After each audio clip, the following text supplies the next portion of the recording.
everybody, welcome back to our official YouTube channel of Adda 24/7. I am your law mentor Diksha Pandey and today in this video we are going to discuss the rights of an arrested person. यानी कि ऐसे कौन कौन से rights हैं जो कि constitution और BNSS दैट इज भारतीय नागरिक सुरक्षा संहिता रिकॉग्नाइज करता है अरेस्टेड पर्संस के लिए। तो हम उन सारे राइट्स की बात करने वाले हैं आज डिटेल में इस वीडियो के अंदर। सो बिना किसी देरी के गाइस शुरू करते हैं। उससे पहले आप सभी लोगों को एक इंपॉर्टेंट अपडेट देनी है कि अड्डा 24/7 आप सभी लोगों के लिए लेकर आया है एक स्पेशल ऑफर टीचर्स डे के यहाँ पर उपलक्ष्य में। तो आपको जितने भी लॉ एंट्रेंस के प्रोडक्ट्स हैं, चाहे फिर वो क्लैट हो, एलेट हो या कोई भी अदर लॉ एंट्रेंस एग्जाम हो, उन सभी पे आपको 50% का मैक्सिमम डिस्काउंट देखने को मिलेगा।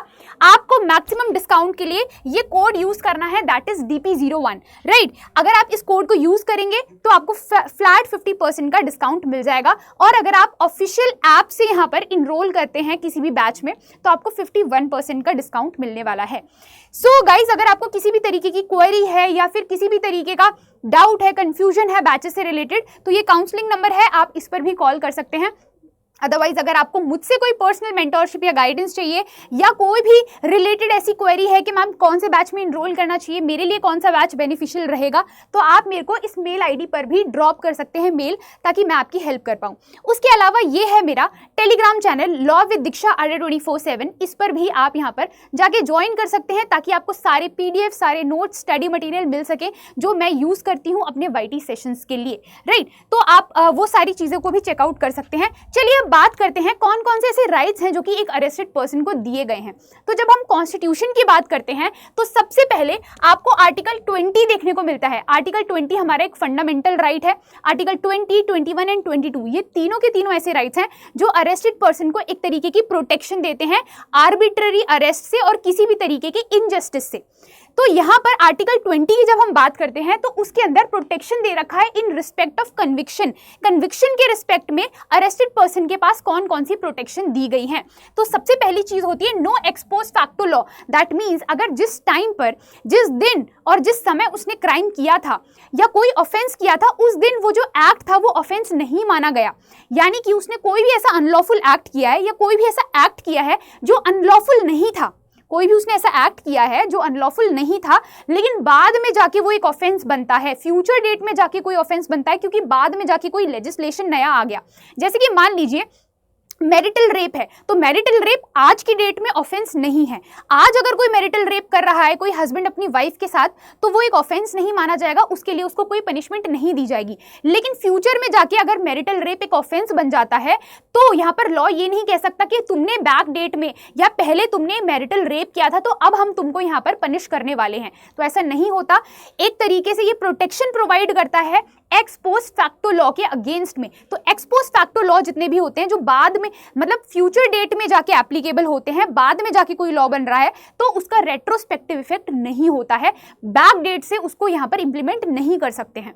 उसके बाद हमारा सेकेंड यहाँ पर प्रोटेक्शन दिया गया है डबल जियोपार्डी के अगेंस्ट में। तो डबल जियोपार्डी का बेसिकली मतलब ये होता है कि अगर एक पर्सन को किसी ऑफेंस के लिए कन्विक्शन दे दिया गया है और उसको सजा मिल चुकी है तो सेम ऑफेंस के लिए वो सेम पर्सन को दोबारा से कन्विक्शन नहीं दिया जाएगा, दोबारा से पनिशमेंट नहीं दी जाएगी, उसको बोलते हैं हम डबल जियोपार्डी। सो डबल जियोपार्डी के अगेंस्ट में भी राइट होता है हमारे पास। उसके अलावा हमारा थर्ड जो राइट है वो सेल्फ इंक्रिमिनेशन के अगेंस्ट में दिया गया है। मतलब कि कोई भी अगर पर्सन है, अगर वो अरेस्ट किया जा रहा है और बाद में उसको कोर्ट में पेश करते हैं पुलिस ऑफिसर, तो यहाँ पर कोर्ट या पुलिस ऑफिसर कोई भी उसको कंपेल नहीं कर सकता कि वो अपने ही अगेंस्ट में टेस्टिफाई कर दे या अपने ही अगेंस्ट में वो विटनेस बन जाए और गवाही दे दे अपने ही अगेंस्ट में। तो ये हर एक व्यक्ति के पास राइट होता है कि सेल्फ इंक्रिमिनेशन के अगेंस्ट में उसे प्रोटेक्शन दिया जाए।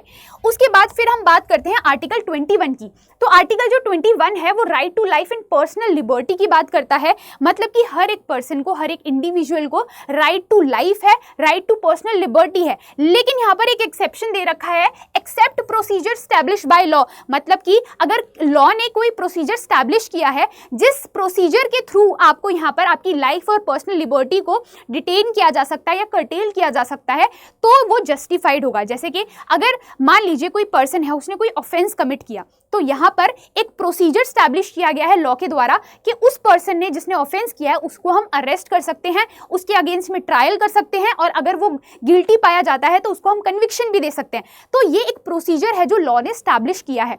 अब इस केस के अंदर कोई इंसान जाके ये नहीं कह सकता कि नहीं आप मुझे कन्विक्शन दे रहे हो तो ये मेरी life, right to life and personal liberty का वायलेशन है, क्योंकि ये एक्सेप्शन के अंदर में फॉल करता है। देन उसके बाद यहाँ पर जो अरेस्ट प्रोसीजर है वो जस्ट, फेयर और रीजनेबल होना चाहिए, आर्बिट्ररी नहीं होना चाहिए। आप किसी को भी आर्बिट्ररी अरेस्ट नहीं कर सकते हो, बिना किसी रीजन के आप अरेस्ट नहीं कर सकते हो। आपके पास एक सॉलिड रीजन होना चाहिए जिस ग्राउंड पर आप यहाँ पर किसी भी पर्सन को अरेस्ट कर रहे हो।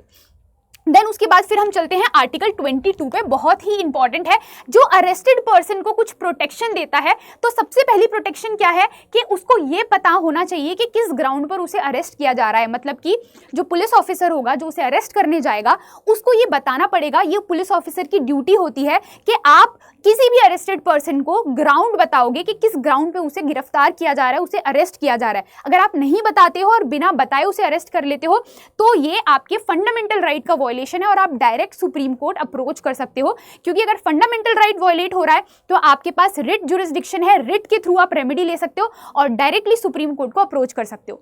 देन उसके बाद आपका जो सेकंड राइट है वो है right to consult a legal practitioner. That means आपके पास ये राइट है कि एक बार अगर आप अरेस्ट हो गए तो आप अपने आप को रिप्रेजेंट कर पाओ कोर्ट में, तो ये आपका राइट है कि आप एक लीगल प्रैक्टिशनर, जिसको हम एडवोकेट या अटॉर्नी भी कहते हैं, आप उससे कंसल्ट कर सकते हो कि मैं अपने आप को कैसे प्रोटेक्ट करूं। अगर मैं अरेस्ट हो रही हूं तो मैं अपने आप को कैसे प्रोटेक्ट करूंगी, या मुझे कोर्ट में रिप्रेजेंट करने के लिए भी एक इंसान चाहिए, तो उस एडवोकेट को या फिर उस लीगल प्रैक्टिशनर से मैं कंसल्टेशन भी ले सकती हूं। ये मेरा राइट है। देन उसके बाद आपका तीसरा राइट आता है कि आपको पुलिस के द्वारा यहाँ पर मजिस्ट्रेट के सामने पेश किया जाना चाहिए 24 घंटे के अंदर अंदर। मतलब अगर आपका अरेस्ट हुआ है तो उसके 24 घंटे के अंदर अंदर पुलिस की ये ड्यूटी होती है कि आपको मजिस्ट्रेट के सामने पेश करे।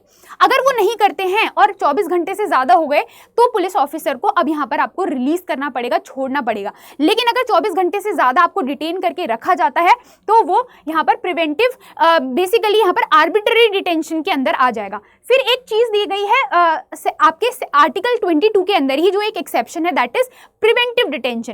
प्रिवेंटिव डिटेंशन का मतलब ये होता है कि आपको शक के आधार पर, सस्पिशन के आधार पर अगर अरेस्ट कर लिया जाए, अभी आपने क्राइम नहीं किया लेकिन फ्यूचर में आप क्राइम कर सकते हो, या आपने कोई क्राइम कर दिया और आपको फ्यूचर में आप क्राइम ना करो, इसकी वजह से आपको रोका जा रहा है ताकि आपको हम अरेस्ट कर लें और आप क्राइम ना कर पाओ, फर्दर क्राइम ना कर पाओ, और यहाँ पर बिना किसी ट्रायल के, बिना किसी कन्विक्शन के आपको पुलिस कस्टडी में रखा जाता है और अरेस्ट करके रखा जाता है, तो वो प्रिवेंटिव डिटेंशन में आता है, जो कि एक एक्सेप्शन है और ये वैलिड है। इसमें जो आपका लिमिट दे रखी है वो 3 मंथ्स की दे रखी है। आपको 3 महीने से ज्यादा किसी को प्रिवेंटिव डिटेंशन के केस में कहीं पर भी डिटेन नहीं कर सकते हो। अगर 3 महीने हो चुके हैं और वो जेल में है और आपने प्रिवेंटिव डिटेंशन के अंदर उसको जेल में डाल रखा है, 3 महीने होने के बाद आपको उसे रिलीज करना पड़ेगा। लेकिन इसके अंदर एक और एक्सेप्शन है कि अगर एडवाइजरी बोर्ड अपने ओपिनियन के हिसाब से एक रिपोर्ट देता है और ये बता देता है कि नहीं, इसका जो डिटेंशन पीरियड है वो बढ़ाया जाना चाहिए क्योंकि हमारे पास कुछ रीजनेबल ग्राउंड्स हैं, तो फिर उसका डिटेंशन पीरियड बढ़ाया भी जा सकता है। देन उसके बाद फिर हम आते हैं BNSS पर। तो यहाँ तक हमने जो आर्टिकल्स थे वो तो हमारे कॉन्स्टिट्यूशन में दिए गए थे, उन सभी की बात कर ली है। अब हम बात करेंगे अंडर BNSS हमारे पास कौन कौन से राइट्स हैं। तो अरेस्टेड पर्सन के पास एक राइट होता है, right to know grounds of arrest, जो हमने फंडामेंटल राइट में भी पढ़ा था। तो यहाँ पर BNS के अंदर भी आपके पास राइट है और फंडामेंटल राइट भी है आपका कि आपको ग्राउंड पता होने चाहिए कि आप किस ग्राउंड पर अरेस्ट किए जा रहे हो। अगर आपको पुलिस ग्राउंड नहीं बताती तो आप फंडामेंटल राइट के को इन्फोर्स करवाने के लिए सीधा सुप्रीम कोर्ट भी जा सकते हो, और अगर आप चाहते हो कि आप BNSS के अंदर आप रेमेडी लो तो आप डिस्ट्रिक्ट कोर्ट भी जा सकते हो। तो यहाँ पर सेम ये जो आपको प्रोटेक्शन है वो BNSS भी प्रोवाइड करता है। देन उसके बाद राइट टू लीगल एड। अगर आप अपना लीगल प्रैक्टिशनर अफोर्ड नहीं कर सकते हो, एडवोकेट को हायर नहीं कर सकते हो, आपके पास इतने पैसे नहीं हैं और अपने आप को वो सपोर्ट नहीं कर सकते हो, रिप्रेजेंट नहीं कर सकते हो कोर्ट में, तो यहाँ पर आपको कोर्ट यहाँ से एक वकील करवा के देगी, जो वकील आपको रिप्रेजेंट करेगा कोर्ट के अंदर, उसको हम बोलते हैं लीगल एड। तो लीगली आपको एड दी जाएगी कोर्ट के द्वारा, ये आपका राइट होता है। देन उसके बाद right to inform relative and friends, यानी कि जो अरेस्टेड पर्सन है अगर वो अरेस्ट हो चुका है तो उसके पास ये राइट है कि वो अपने फैमिली को या अपने किसी फ्रेंड को इन्फॉर्म करे अबाउट हिज अरेस्ट। और ये पुलिस की भी ड्यूटी होती है कि पुलिस को आफ्टर अरेस्ट उस पर्सन के फैमिली को या उस पर्सन के किसी भी रिलेटिव या फ्रेंड को इन्फॉर्म करना होता है कि इस पर्सन को हमने अरेस्ट कर दिया है। उसके अलावा अगर कोई भी पर्सन है जो कि नॉन बेलेबल ऑफेंस के लिए अरेस्ट किया गया है तो उस केस के अंदर जो पुलिस होगी उसको बेल देनी पड़ेगी, और पुलिस को ये भी बताना पड़ेगा कि आपके पास ये राइट है कि आप बेल ले सकते हो, आपको बस एक सिक्योरिटी अपने बिहाफ में बुलवानी है, वो सिक्योरिटी आप यहाँ पर रखोगे, देन आप यहाँ पर बेल ले सकते हो, हमको आपको बेल फिर देनी पड़ेगी। तो ये जो चीज़ है, ये जो राइट है एक अरेस्टेड पर्सन का, ये पुलिस ऑफिसर कन्वे करेगा उस अरेस्टेड पर्सन को। देन उसके बाद यहाँ पर right to be presented before magistrate, जो हमने फंडामेंटल राइट में भी पढ़ा था कि एक बार आप अरेस्ट हो गए उसके 24 घंटे के अंदर अंदर आपको मैजिस्ट्रेट के सामने पेश करवाना पड़ेगा, पुलिस ऑफिसर की ये ड्यूटी होती है। देन उसके बाद फिर हम आते हैं मेडिकल एग्जामिनेशन राइट्स पर। तो सेक्शन 51 जो BNSS का है वो बात करता है कि जो भी पर्सन अरेस्ट किया गया है उसका मेडिकल एग्जामिनेशन करवाया जाएगा, ताकि जो भी कस्टोडियल डेथ और ये जितने भी कस्टडी में जितने भी टॉर्चर होते हैं, पुलिस जो टॉर्चर करती है पुलिस कस्टडी में, वो ना हो और उसे प्रिवेंट किया जा सके। तो जैसे ही अरेस्ट होगा उसके बाद उसका एक मेडिकल एग्जामिनेशन करवाया जाएगा कि वो हेल्दी है या नहीं, उसको कोई चोट तो नहीं आई है, इंटरनली कोई चोट तो नहीं है, उसको किसी भी तरीके का डैमेज तो नहीं हुआ है उसकी बॉडी में। तो वो सारी चीज़ें देखी जाएंगी ताकि बाद में आप ये चीज़ यहाँ पर कंफर्म कर सको, इस चीज़ को इंश्योर कर सको कि पुलिस ने उसे किसी भी तरीके का टॉर्चर नहीं दिया है पुलिस कस्टडी में।